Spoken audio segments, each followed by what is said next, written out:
Jude. Coming up to front.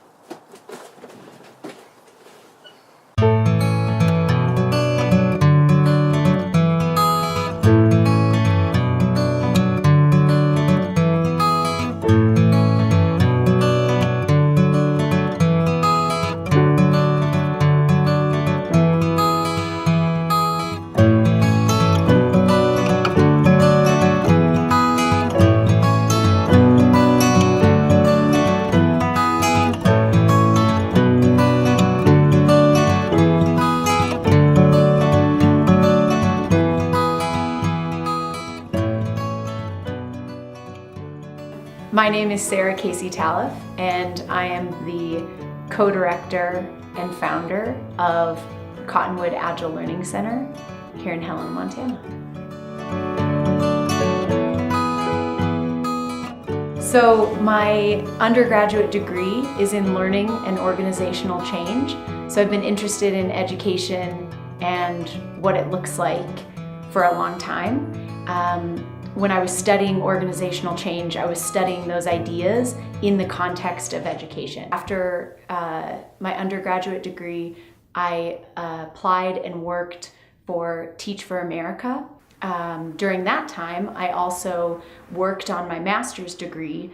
So I received a master's of science in education. I guess throughout my educational and work career, I've always been thinking about how to do school differently and how to make the environments we create for kids really be for kids, and so that kids can thrive.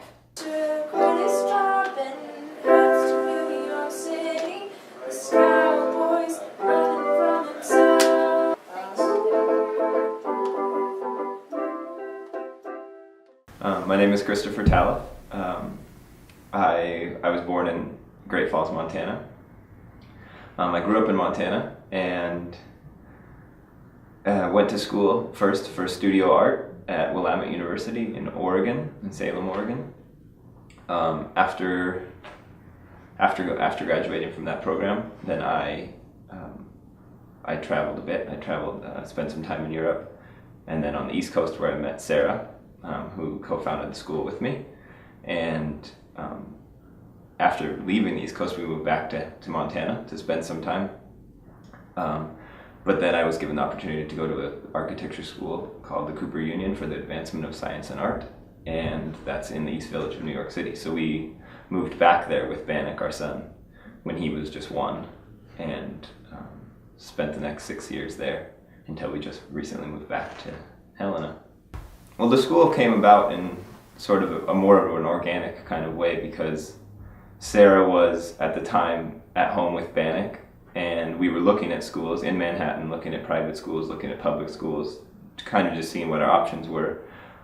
As Sarah was at home with Bannock and having interactions with other kids, taking care of other kids too in the neighborhood, actually one of the parents of one of those kids said, "Why don't you just open a school? I would send my kid."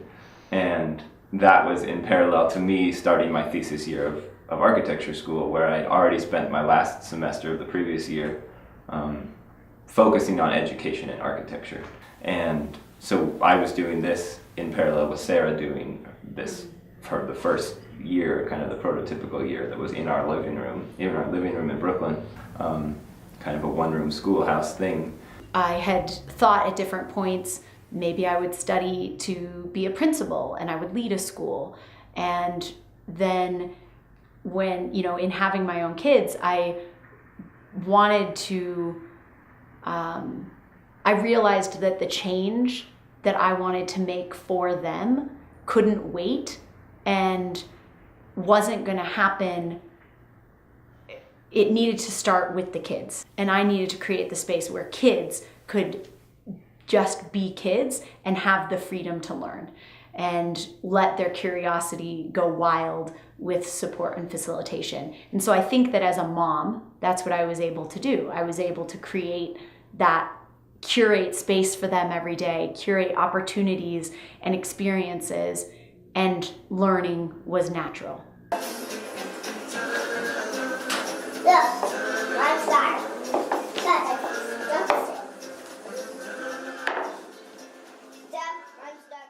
So I took that idea and started a co-op in our living room in New York. So we called it the Cottonwood Living Room School.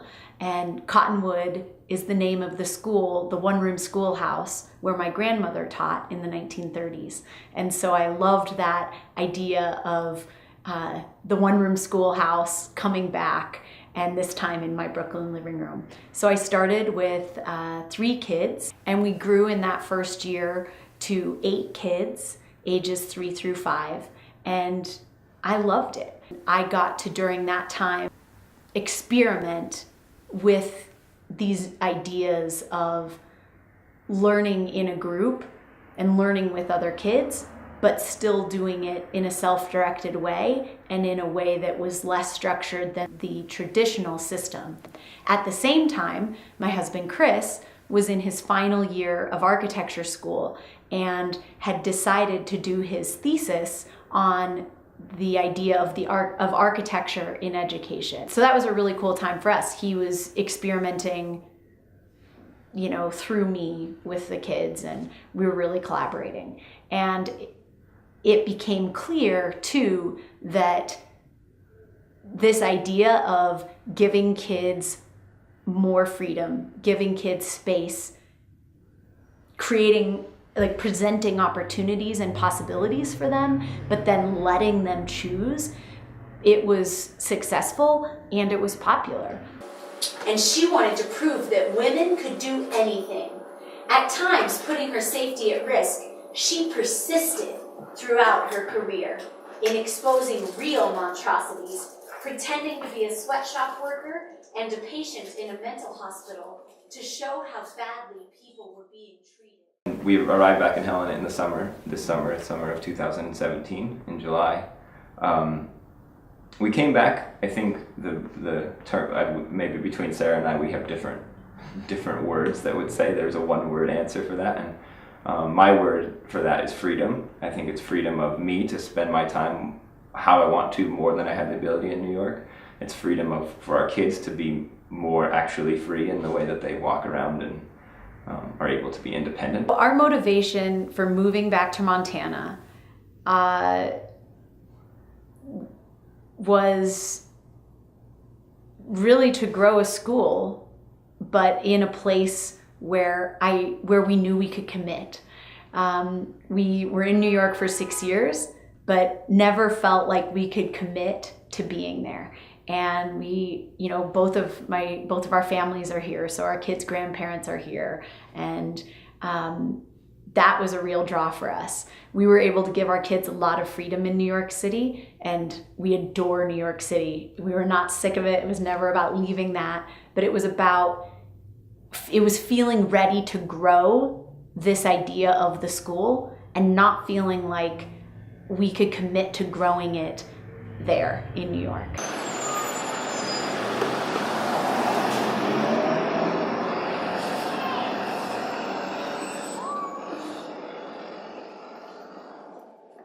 The culture that we build is based in using these tools that are called we call the agile tools.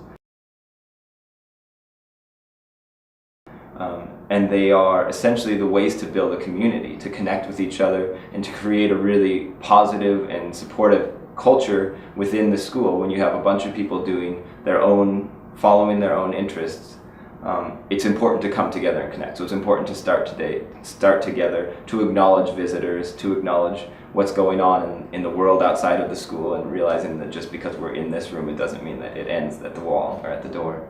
And so part of that is creating that culture each day, creating that environment where people can be successful and feel supported.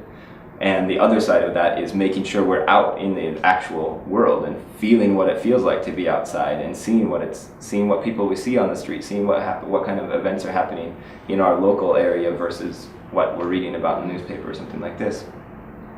And that kind of goes back to this idea of part of the most important in my life, in what seems to be the people that went to these one-room schoolhouses, their experiences are the experiences where they were put out in something that made them feel something, that they were traveling, that they were between places. Maybe they're not always outdoors, but often it's outdoors. You know, you feel that being exposed heightens your awareness. It makes you more able to take in things, and so we believe it's really important to be outside.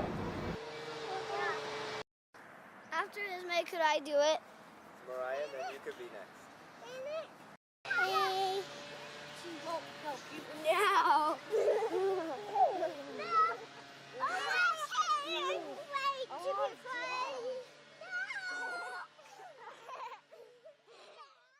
We have a student right now who's really interested in learning to play the ukulele. Her sister plays the ukulele, and she has a beautiful singing voice and wants to be able to sing and play the ukulele. So she has spent loads of time at school this year playing the ukulele.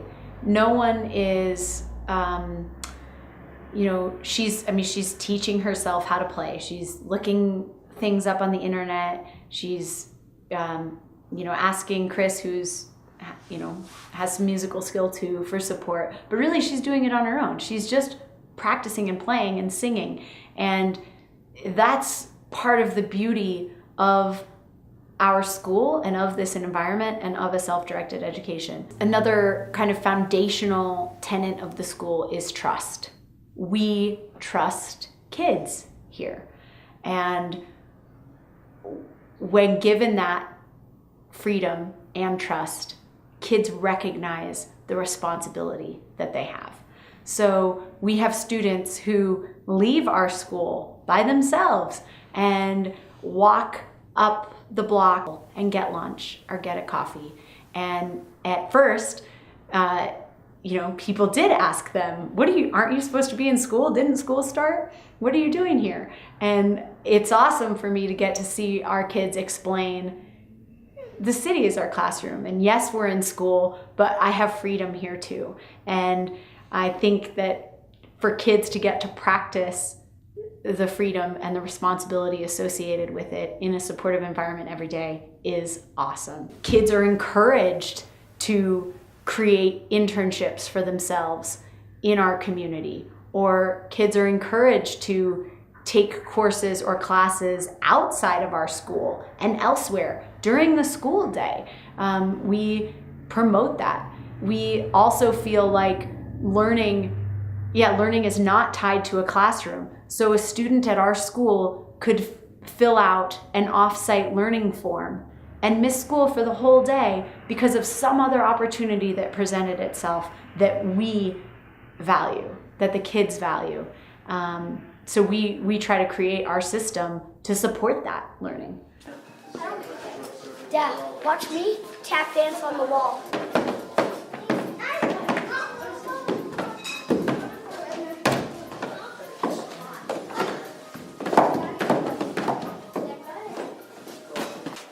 And we offer thanksgiving for all the gifts of life. Mother Earth, we thank you for giving us everything we need. We currently have students enrolled ages 4 through 14, and a mixed age learning environment is critically important to me because we are a mixed age world. I think it is the most impactful way to educate ourselves and each other. So when you're in a mixed age environment like we are, you have kids who have different life experience, who have more life experience, and they can share that. It's evolved already this year into much more of a cohesive process than it was in the beginning, and I think for any, especially the older students who come in, it's a little bit shocking to have the younger students here, and they have clearly different needs at some times. But what we do is, because we're all self-directed in the school, there are times when we're together as a group, and those are as important as the times when we're independent. What are you making? A waterfall building.